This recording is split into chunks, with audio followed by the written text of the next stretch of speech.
Hey, Nate, do we have help coming in for these? Let me check.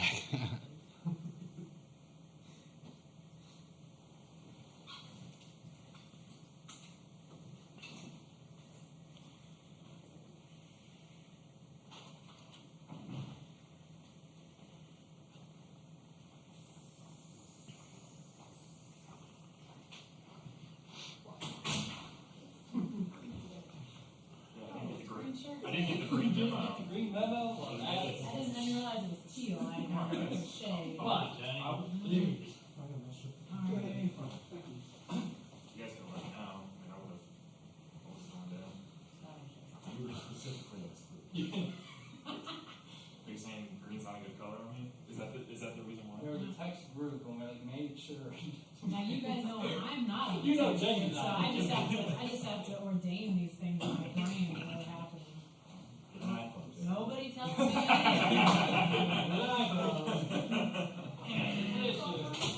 Or Somebody else does not have the water. Oh, I've been here a while. No, you're overqualified. I know, I am. It's okay. You guys can both see it. Both of you are. Ready? Unless you stay like So overqualified. It's gonna walk.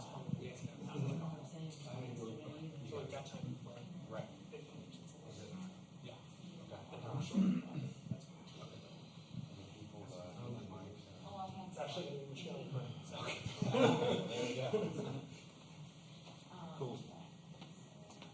Be the 18. Yeah. Or the DC. We're maybe C minus at best. That's about what I am. Almost last year this time, so. Whole new career. Whole new career. I don't know if that's just I think it's just It's just wide open for questions for anybody, by the way. Yeah. So yeah, I don't think it's just the field stencil. Ryan, do you hear me? It's wide open for questions for anybody. Wide open for questions for anybody. The whole time. You? Does that include you? Yeah. Yeah, I mean, I don't know what I can provide, but Nate took the college one out yesterday. I taught for karaoke right after the late Yeah. press conference was done. I was like, Nate started it was time to go home. He basically was like, screw you, Ryan, and also you can't ask any questions now because I'm so mad. Yeah, pretty much. It's getting combative. I report the news. Hey, if it finally got ugly in day whatever 6 of this thing, Right. I feel like we made it. Right, so bringing your idea tequila, like you just stand up there. Fight for your seat. I'm all about it. Let's do it. That would make my life easier.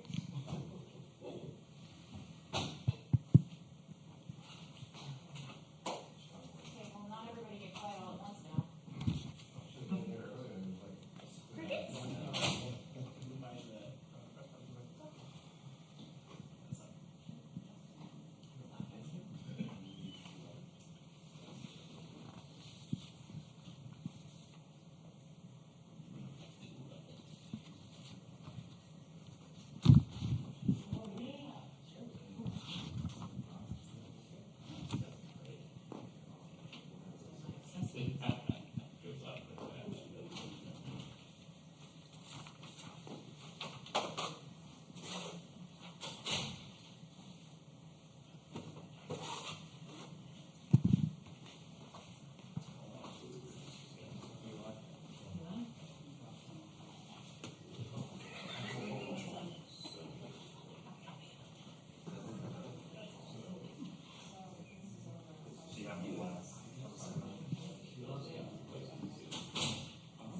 Is Eddie going to come from some of these games?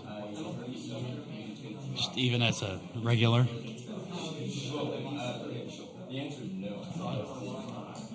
Should give him a one-on-one if they win it all with Patty. Oh, yeah. He has, as you know. Many a time.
Okay. Where is this? I've done both. I want to make sure I do the right one.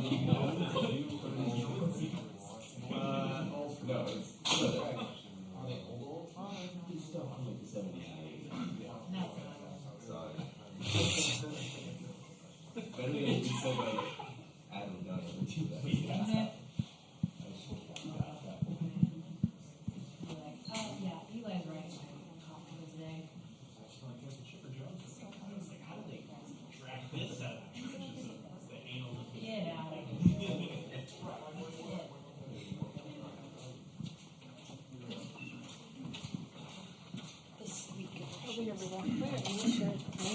Sorry, you said professional. My bad.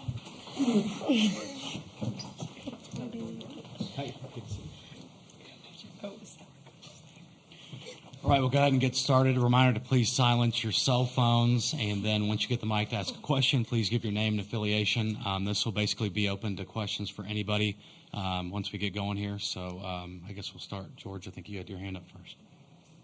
Awesome. First, George Stoya, SoonerScoop.com. This is for Alyssa and Jada.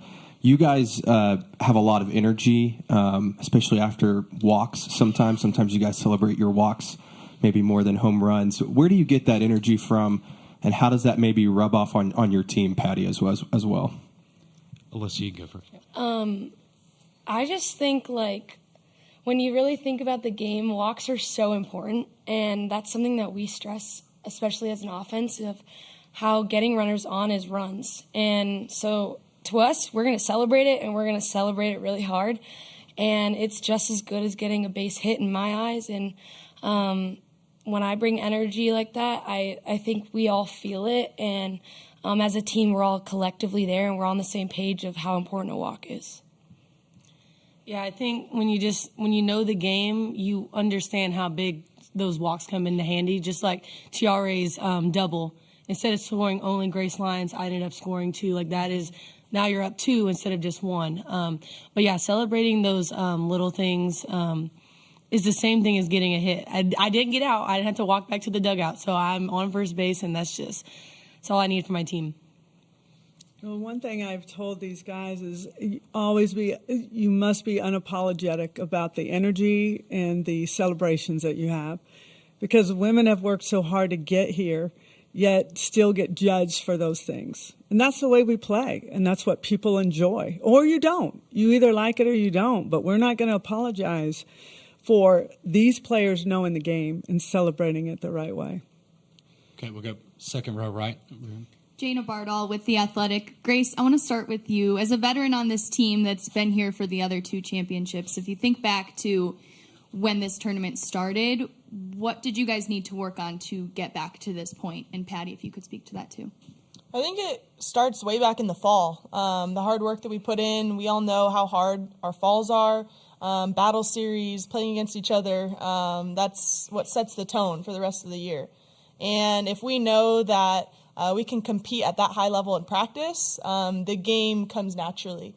And you can see with a couple tough wins in postseason, just knowing how to compete with adversity and almost feeling like a loss but not actually losing, that's a really cool feeling for us to be challenged with early on in postseason. And then now is when you just got to be gritty. We're tired. People can say that it's long days. Those are just excuses that people could have at this point in the season. But we practiced that in the fall. And I think now is just when we can go out and compete with the abilities that we've been given and not press too much because the hard work's already been put in. I think Grace said it best. I think October was a big time for us. And to be honest, it hasn't been rosy and wonderful. In the fall, we had to learn a lot. I had to learn a lot. We had a lot of newcomers. And people I don't know they really realize that. We had 8 newcomers, and that's almost half of our team. So there was a lot of learning, a lot of getting to know each other, a lot of good leadership as well, a lot of expectations of what our program is like and newcomers and some kids from the portal coming into a new program that they're not used to. So we had a lot of work we had to get through in the fall, and I think it's without question paying off now. Go third row left. Lee Dobbins, rounding third softball. Coach, the off day is obviously something that's fairly new to the schedule. Can you talk a little bit about your team's schedule today, like some of the things you might be doing to keep the team focused, relaxed? Just kind of step us through fairly quick on what the schedule looks like. They were this morning had a nice ice bath, so I know that they're awake, and it's pretty chill, really. We just we're here doing this, eat lunch. We're gonna go back to Norman and get some practice and get into some video and so forth. And they've had a lot of time these last couple of days with their families, which I know is very important to them. So again, having a veteran group, a good group of leaders to make sure that everybody knows what they're doing and doing it the right way makes a big difference. So I give them I ask them, what do you guys want? How do you want to do it? I give them those options because they've been here and they know what works. We'll go back, Eli, sorry, third row. Eli Letterman, Tulsa World. Patty, February 8th of this year, you would have been about to kick off your season in Irvine, California. If you can think back to then, what was the question you had about this group for any confidence you might have had? What was the question that needed to be answered for you at that point? What's wrong, you guys? What's going on? I think our first weekend, there were just a lot of big eyes. So we won. We played okay, but there was just, the groove was different because we had always been playing against each other. And now we're all in one dugout, and it's just different. Like, I guess we should have practiced all being in one dugout and what it felt like. So it was not what I expected. And I think they would tell you if you look back, I mean, we got through some games, but we were not even close to being, we were close to being ready, but we weren't, I wouldn't say our first weekend, completely ready. And we could look back and learn. We've learned a lot of things. I had to learn a lot about them. They had to learn a lot about who's playing next to them, because when we're in those battle series or whenever I'm doing practice, a lot of times the full starting infield is not together. They're split in half. And so I felt a little bit of, wow, this is newer. You feel a lot of newness on this team. But again, you just need time to allow these upperclassmen to lead them in the way that they know this whole championship mindset process is supposed to look like. And I put it to any of you guys, the players. Patty said you had a lot to learn at that point. What is this particular season? You've had different journeys to get to this point, but this particular season taught you, or what have you learned over the course of it? I think it's been cool to embrace so many different personalities. I don't think I've ever been on a team where there's so many unique people, and I know we talked about this earlier this week, of how everyone's so different, but we all gel some way or the other. And I think that has made it so much fun. We may not be hitting as many home runs as last year or things like that, but we are making memories. We are gelling as a team, and that's what makes this season super unique and something I'll never forget for my last season, of just how we were able to gel so many different people together. And at this point, you know, we're united, and we're excited for anyone to come through at any moment. Like, that's where the trust that we built comes into play, of we're so excited for anyone's success, and we have full confidence that anyone can do it. Pitchers, hitters, defense, like, we've got that trust with everyone. Yeah, just to go on with what Grace was saying, I think we really needed to learn that it was us 20 versus everyone. The only people that know that what we go through is the 19 girls that are right next to me, and just the struggles that we go through. And we compete against each other all fall, trying to fight for a spot. And even in the spring, we're still fighting for a spot. And sometimes it gets really competitive between us players, and just to understand the fact that it is us 20 going against other teams. It's not us trying to go against each other. If you have that going against each other, you're not gonna be successful. So like she said, celebrating other people and always having their back, but I think really just understanding that it's us 20 versus everyone. One thing about this season that I've really noticed is how much joy we have as a team. I know Lions touched on it a little bit, but this is honestly the most fun I've ever had. And like she's saying, we have some of the craziest memories together, and it's some of those things that you look back on later in life and you're just like so grateful. So I'm just so glad that this team was put together and all these great girls, like even with all the newness, it was like first weekend we were all playing volleyball together, like just celebrating each other and having just so many good memories early on in the season. And then when we get here on the field in the biggest stage, it's just like it's a party, it's a Sooner party, and we're just having so much fun together. And I think that's where our joy comes from, and you see that in all the big smiles that we have on the field and just how much we love up on each other. Right, we'll go to front row on the right, Bob.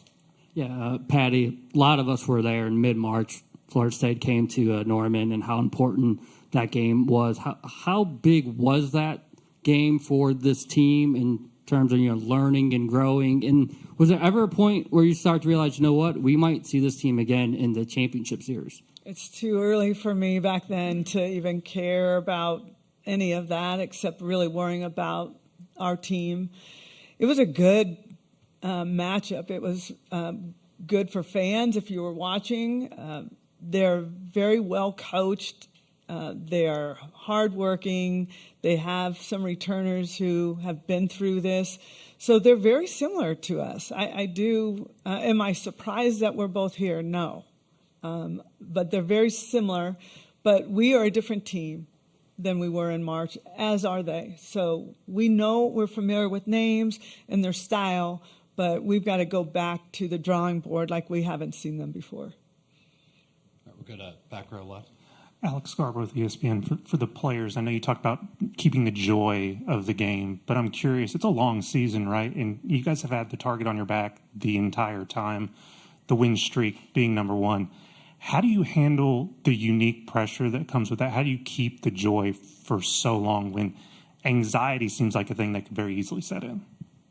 Well, the only way that you can have a joy that doesn't fade away is from the Lord. And any other type of joy is actually happiness that comes from circumstances and outcomes. I think Coach has said this before, but joy from the Lord is really the only thing that can keep you motivated, just in a good mindset, no matter the outcomes. Thankfully, we've had a lot of success this year, but if it was the other way around, joy from the Lord is the only thing that can keep you embracing those memories, moments, friendships, and all of that. So that's really the only answer to that, because there's no other way that softball can bring you that, because of how much failure comes in it and just how much of a roller coaster the game can be.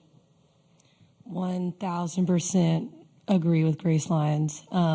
I went through that my freshman year.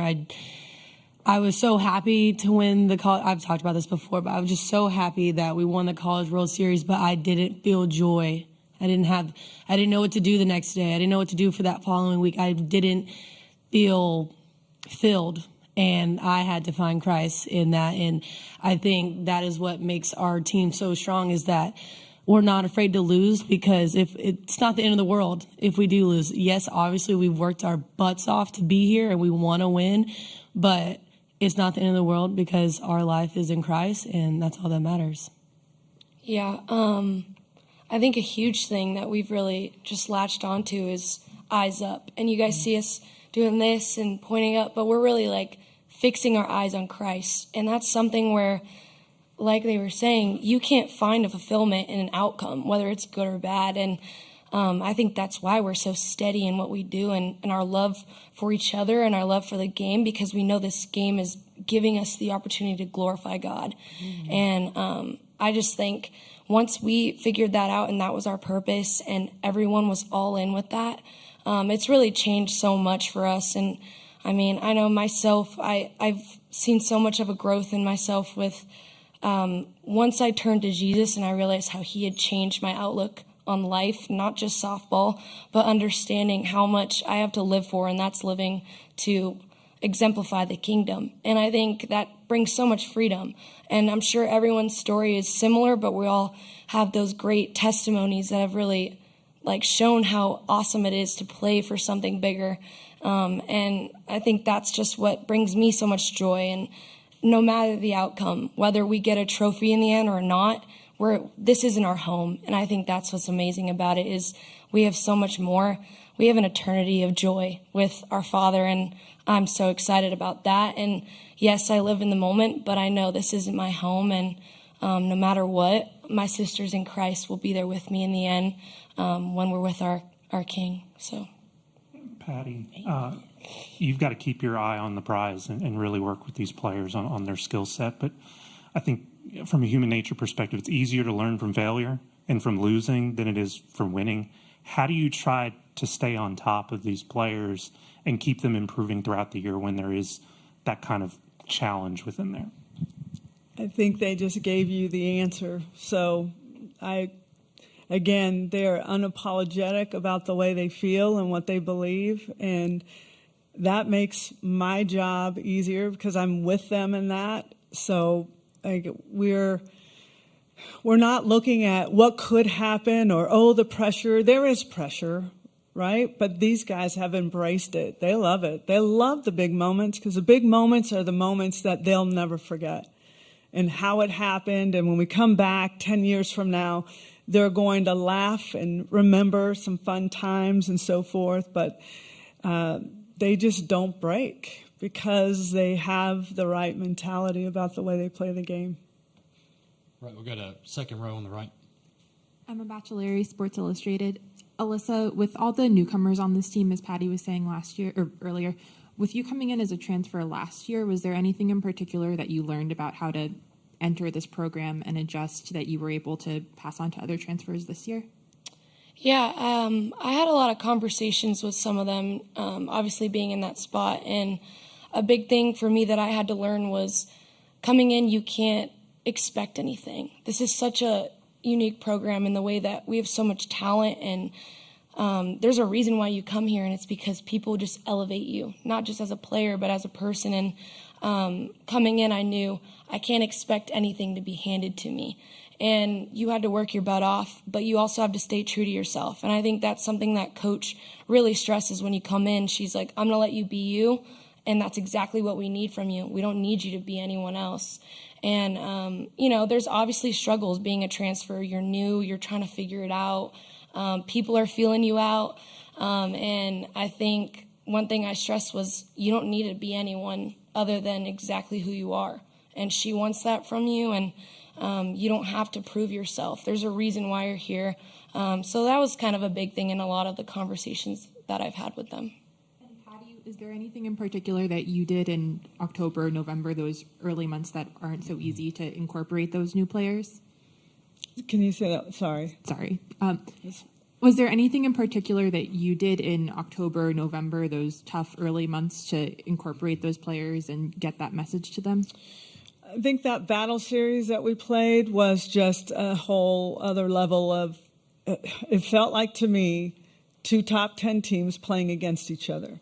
So much so that OU took the liberty and to put it on ESPN+. And there were a lot of people watching the Jordy versus TRA matchup, or the Nicole May versus Grace. I mean, there were matchups that you want to watch. So these were battles. It was truly a battle. And there was trophies, and there were prizes, and there was all kinds of stuff affiliated with it. But the best way that I could, or our staff could, create what it should feel like is having them go against each other and having the right leaders on each team to lead them into so-called battle. I think that was extremely valuable, and it was so competitive, and there were sellout crowds for it in October. So that's taken the game to a whole other level. All right, we'll go front row left here to Ryan. Ryan Chavanel, Sooners. Grace, you guys faced off against Catherine Sandercock a couple years ago in the Champ Series. Saw her this year. What about her just makes her such a great pitcher and so challenging for you guys as a lineup? Yeah, she's such a competitive pitcher. I think we've seen a lot of competitive pitchers this year, but, she has a really cool just way she pitches. She does a lot of different things and keeps hitters on edge. So I think we're just excited to get her best and Florida State's best, because it's going to take a complete team on both sides to win a series. It's not just one pitcher, and it's not just one hitter on our side or anything like that. So I think we're excited to bring complete teams on both sides and just compete against each other. And I think it's just going to be a battle, just kind of the theme of the fall and all that. It's going to be a battle in June, and we're excited for that. We have seen them before, but also we can't treat it like we've seen them before. It's a brand new team on both sides, so we're just excited to prepare and give them our best. All right, we'll go to front row, right, Jesse. Jesse Crittenden, OU Insider. Jada, you guys have had some battles recently, with Clemson, Stanford, where, they're going down to the wire. You guys have to find ways to make plays to win. Just how important were those experiences and you guys finding ways to win heading into this week? And Patty, along those lines, how important is it for you as a coach to have those experiences and see your players make plays going into this series? Yeah, those games are the best games. I won't forget that Clemson game, and I probably will never forget that Stanford game. But just knowing that we're never out of it. I mean, y'all probably heard Hanson say that a billion times, but we're never out of it. And just the fact that we get down to 2 strikes, 2 outs, and that we can come through at any time, I think that just builds confidence in our team that if we have another out, if we have another strike, we still have a chance. It doesn't matter what the score is. And just having that confidence with each other, and it doesn't matter who's up to bat. We have a freshman coming up to bat. Jossie came up right after Tiara, and she could have easily got another base hit. But just knowing and just having that confidence in each other. I would say that the beauty of this team is they never panic, and they always believe that whatever the circumstances, are going to get through it. And I think that Florida State feels the same way. That's why I think you're going to see a really outstanding championship series. It will be truly a battle, and there's a lot of things that are going to be at stake in the way of who can pitch better, who can get the timely hits, all those things. This is not run rule territory here. This is just, it's going to be fun. I'm going to tell you, these players love this stuff. They would rather have a team that looks like them and play against them than anything, because we love when people can bring out our best. And Stanford did that, and Clemson did that, and lots of teams throughout this season. And we appreciate it because it makes us learn, it makes us work. And there were a lot of people like, oh, gosh, I wish you had another loss so you could learn from it. I'm like, what do you want? Okay, everyone go up there and just stand there. Don't swing the bat. I mean, we can learn from close wins. We can learn from anything we do if we choose to. We don't take winning for granted. We take lessons every time we play, and we make ourselves better. Okay, Ryan will be our last one in the front row, though. Ryan Aber from the Oklahoman. For each of the players, you heard Patty earlier talk about sort of being unapologetic in celebrating wins and in the enthusiasm that y'all played with. We've seen that here the last few years. How do you react to maybe some of the criticisms that go along with that? And do you feel like there is a double standard? I think we've seen so much on social media, but I think the great thing is we can put our phone down and not even look at it. But I think understanding that no one's ever going to be happy no matter what, you can't satisfy anyone, and that's not why we play this game, and that's not why we're here doing what we're doing, is to satisfy anyone. So I think for me, I'm going to stay being who I am and stay true to who I am, and if that passion that I have offends anyone, it's just kind of like, okay, I'm not going to allow anyone to kind of change my game. And I think that's a huge thing that we stress here is there's a reason why we have an excellence and a standard here. And that's because we have never changed for anyone exactly who we are. So I think just carrying that mentality throughout this champ series and the rest of the way is a huge thing, but just not really feeding into what the negative talk is and focusing on the good things, and that's exactly in our circle and on this team. Yeah, I kind of want to talk about the double standard thing. I really don't get it. I feel like we are continuously, softball in itself are just breaking barriers. I've seen it with my own eyes, and I feel like it's just very disappointing to just see people just trying to tear us down in that type of way. Maybe not tearing us down, but just kind of making it into a negative light when you're seeing the MLB players do the exact same thing, or the NBA or NFL throwing their helmets and having emotion. Like, why can't we have emotion? We're at the same stake as them. We're athletes just like them. Why can we not wear our emotions on their sleeves? But I just think that's kind of disappointing. And like she said, I try to stay off social media because that would fire me up and make me just want to do it even more, to be honest. But no, it disappoints me on the double standard and just seeing how male athletes slide with things and how female athletes don't. And hopefully that stuff will change very soon. And I just think kind of as the leader of this team and taking on all of our different personalities, we never mean it disrespectfully or against anyone else. Like they're saying, it's in our circle. So what we do is to bring passion to our own circle, and it's never against anyone else. So I just want to say that's not how we play. People may take it that way, but it's all for our own joy and passion, never to tear down anyone else. That'll wrap things up. Thank you, Oklahoma.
Oh, so cute.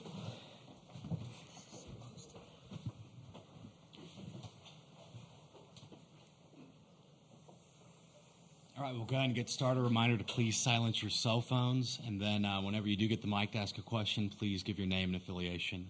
We'll get started with Jenny, third row left. Actually, I wanted to ask you a little bit about Jada Coleman. They've switched their lineup around a lot, but she's consistently been that leadoff spot for them. What's the biggest challenge when you face her in specific? And I know they've got a lot of good hitters, but her in specific. We're going to go right into it. First question's good, yes.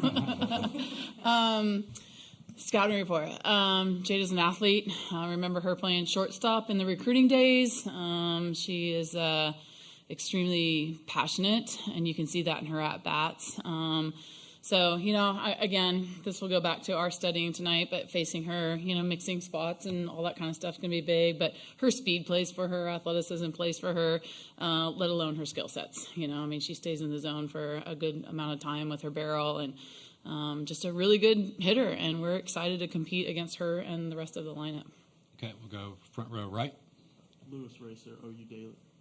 Yep, here you go. Lewis Racer, OU Daily. Catherine, you've faced OU a couple times in your career. Just what have you taken away from those experiences, and what makes this current roster just so tough to face?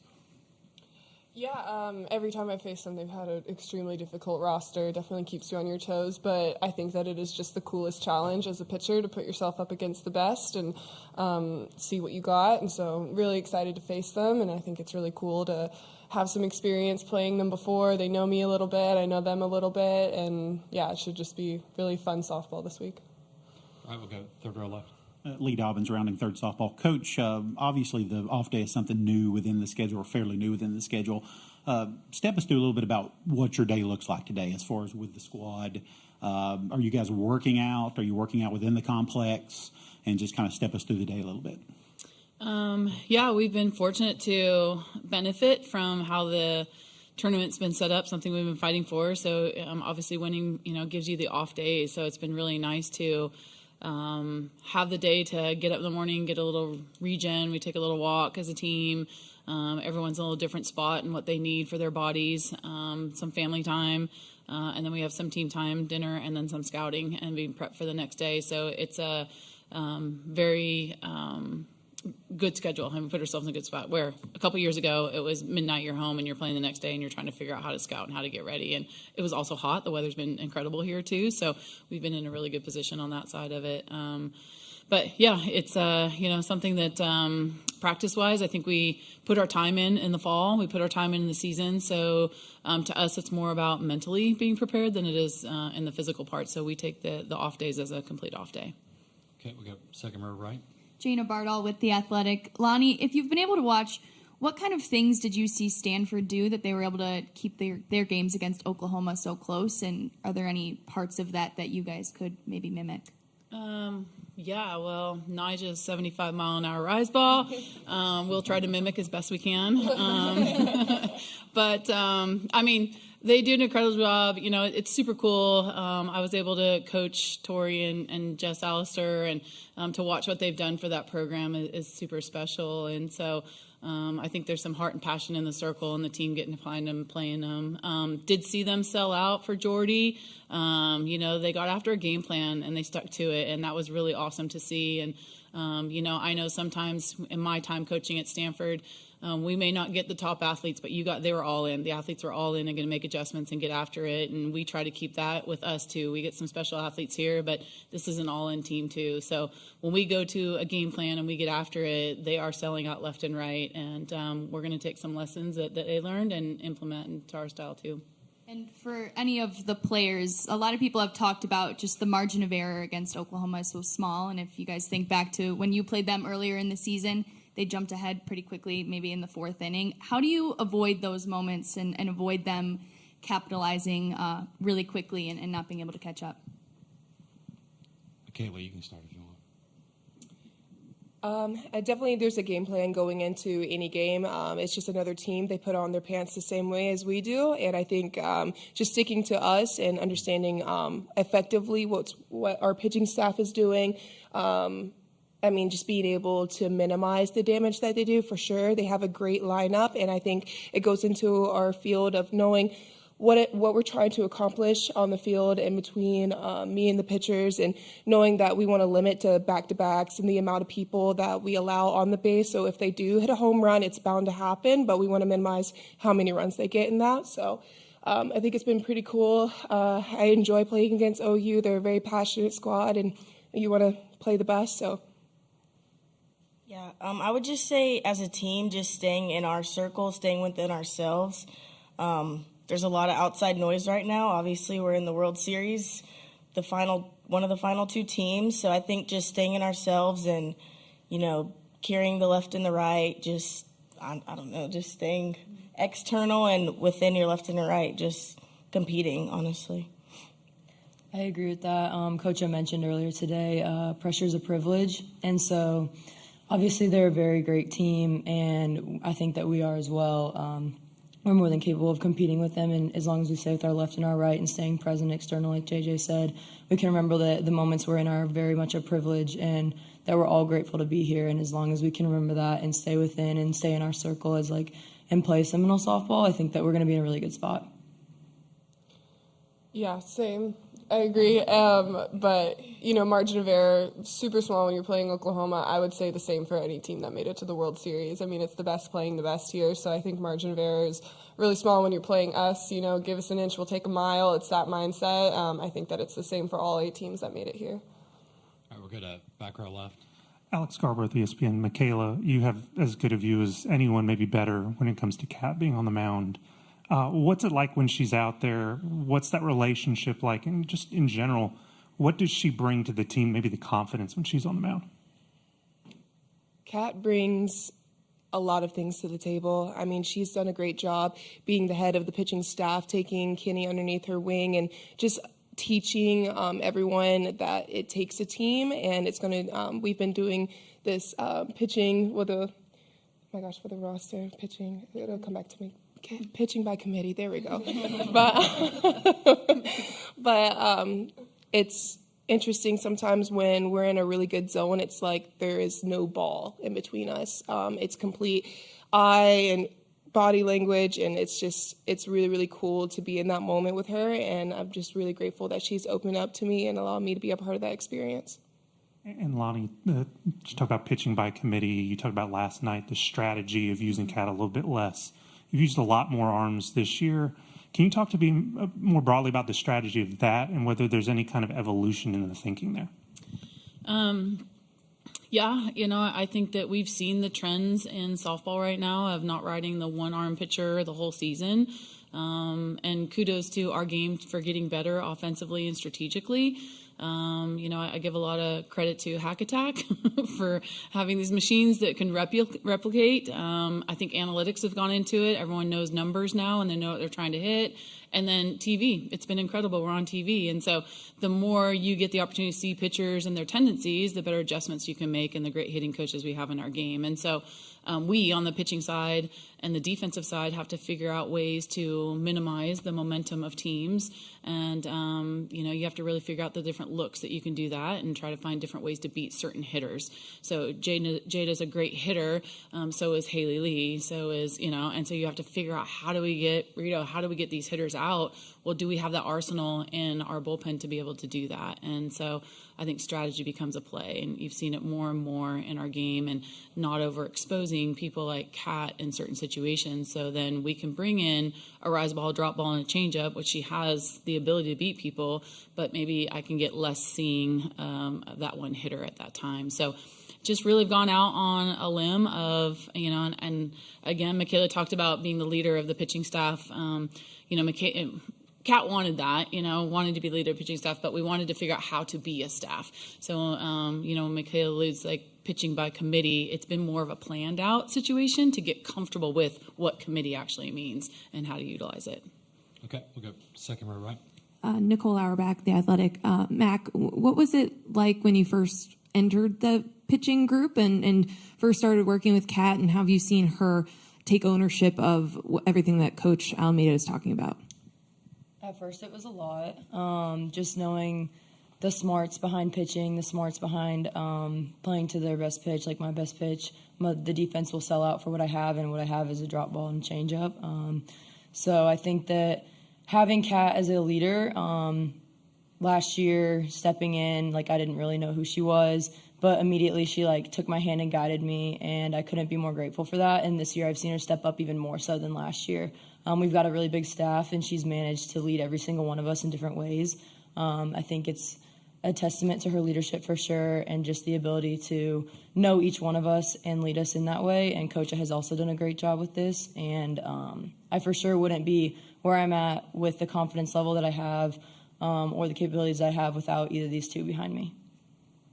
All right, we go second row left. Tarek Moss here with the Norman Transcript. For Lonnie, how do you go about preparing for a defense that doesn't make very many mistakes? And I know you guys have played a lot of good teams in the past, but as far as psychologically, how do you go about kind of preparing your team for that situation?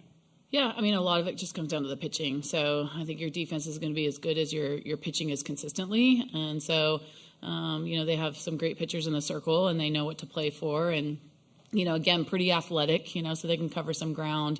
But, we got to do what we do, and we like to run the bases, and we need to get on the bases, and we want to push some situations. So if we can push the defense, then that can put us in a really good situation to be able to extend some innings and get after some things. So it's one thing to tip your hat to what they have. It's another to really get after what we do, and I think that's what we're going to be about. Right. We'll go second row on the right.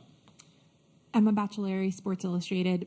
For any of the players, the golden socks you all have for mental toughness, can you describe how that got started, what that focus has meant to the team this year, and who's been getting the golden socks lately?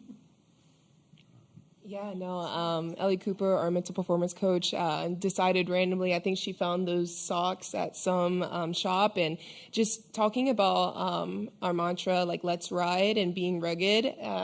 I think that's kind of where it all started, and just being able to give some highlight on the player that really was going, staying through it, staying to her plan, regardless of what the outcome was. And I think that's the bigger part, is that you don't have to be performing 10 out of 10 to get those socks. It's all about being there for your team and definitely being a part of the circle and sticking to your left and your right.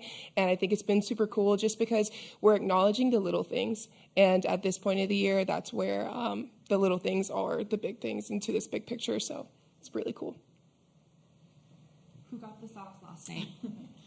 We have no idea. I don't even know if we have the socks here, but we're still acknowledging it. We've been so tough lately that the team is getting the socks. Yeah. Everybody is. So we need 22 pairs. Yeah, we need 22 pairs of socks. Yeah. More coffee shop visits. All right, we'll go front row left. Right, Chabonell Sooners coach, you talked about your base running. So much offensively, you talk about power exerting pressure on opposing pitching staffs. What is your aggression and how excellent you guys are running the bases? How does that exert pressure on opposing pitching staffs?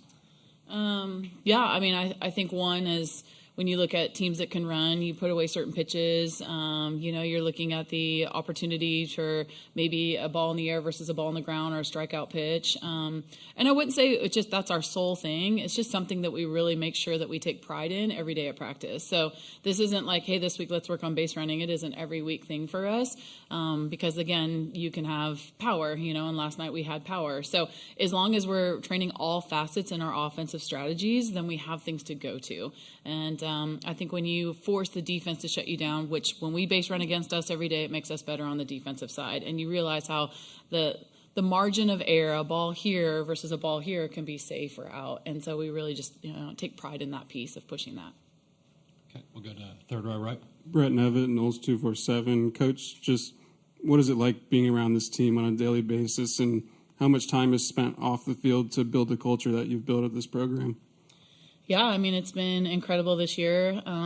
Probably one of my, as a staff and as a coach, a challenge this year. It's I feel like we had a little bit of still the COVID overhang. I still like the Gen Z mindset, and then the expectation. We had a lot of feelings from last year, the end of last year. And so really trying to manage different people from where they're at. I think some people were upset about the season. Some were still trying to figure themselves out. Some were still trying to gain confidence, and we were still trying to figure out how to be a team. And so we kept pushing the buttons, and fortunately, every single player stayed in it from where they were and kept rising up. And it's just so cool to see them right now earn this moment. You talk as a coach all along, like how I want you to experience the World Series. They'll have that for their lifetime. They're going to have these moments for a lifetime. And like I said last night, like I chose this career and I have a passion for it. So then they can have these moments of elation that they've each earned. Janai's earning it, Kat's earning it, Michaela's earning it. And they're going to have that forever. So I'm so proud of us as a staff to be able to kind of keep our arms around this circle and let them have their moments. All right, we have a question on Zoom from Kurt. Kurt Weiler, the Osceola. Lonnie, I know your last 3 trips now to OKC, you've made the championship series. I'm sure it's not one thing you point at, but what do you look at as the reasons why? I mean, when y'all have made it to OKC lately, I mean, it's been long stays. Yeah, I mean, I always fall back on how we do things. I mean, when we have a saying, how you doing things, how you do everything. And what we're doing right now is no different than what we did in February or March. And we really take pride in, as a program, building for this time of year. So, as a team, you're going to go up and down in successes throughout the season. But our mindset is always like, I want Kat to be the strongest at the end of the season. I want Janai to learn these moments, so at the end of the season, she's super comfortable in them, and just all facets of it. So I think that, we have this vision, and it's mapped out, and we check the boxes as we go along. And, I feel like when you're building that process piece, then they can always rely on, this is how we do things, and it's not something new at this point in the year. And I truly believe that's a big part of it. It's just our culture and how we live daily. And yes, there is an expectation of how to play the game of softball, but it's off the field too, and it's how you deal with each other on and off the field. And I see that show up for them a ton, and they can rely on each other. More questions for Florida State?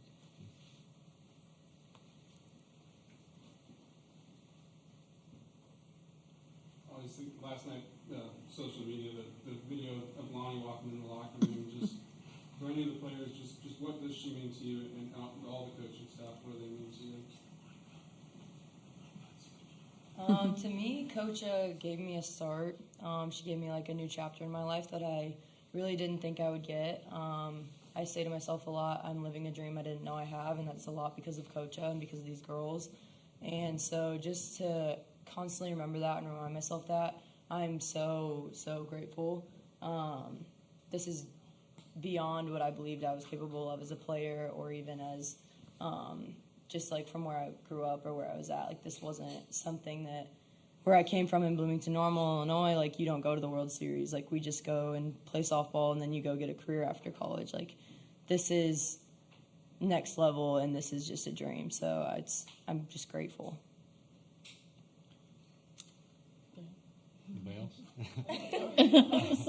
I was just going to say, like, I guess from my freshman year to now, I've kind of gone through a lot of things, and my freshman year was a little tough for me, I guess you could say. So just having Coach allowing me and Hallie, who at the time had torn ACLs, in 2021 when we did come to the World Series, we got to experience it in like a totally different way than just playing the game. So I feel like just from the scouting aspect of it, we got to learn a lot, so that when we were on the field, I guess you could say this year, at the World Series, actually getting to play it and live the game life of it, we know where to be. We know how to help our pitchers. We know how to back them up for their best stuff. So I just feel like the family part of it is so huge, but just like the way that she teaches things is so different than anything that I've experienced from coaches, which I very much appreciate.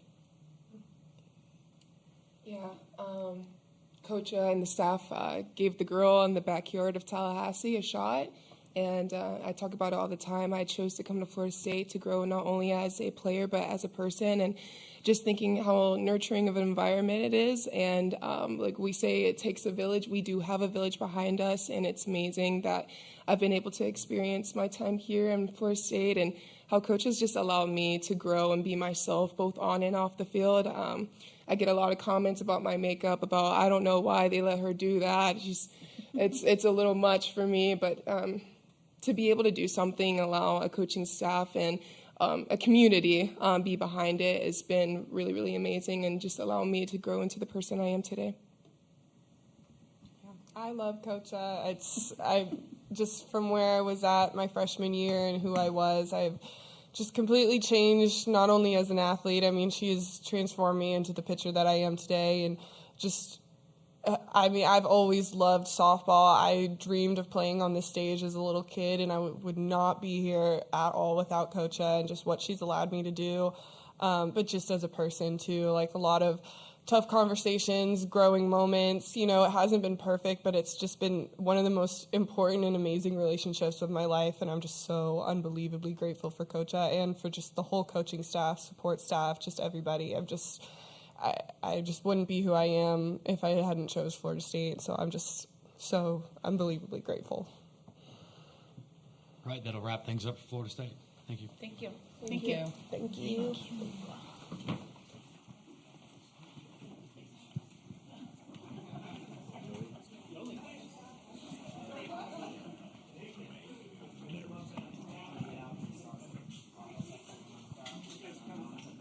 Sorry to bother you. You're wearing the wrong credential. Oh, I am.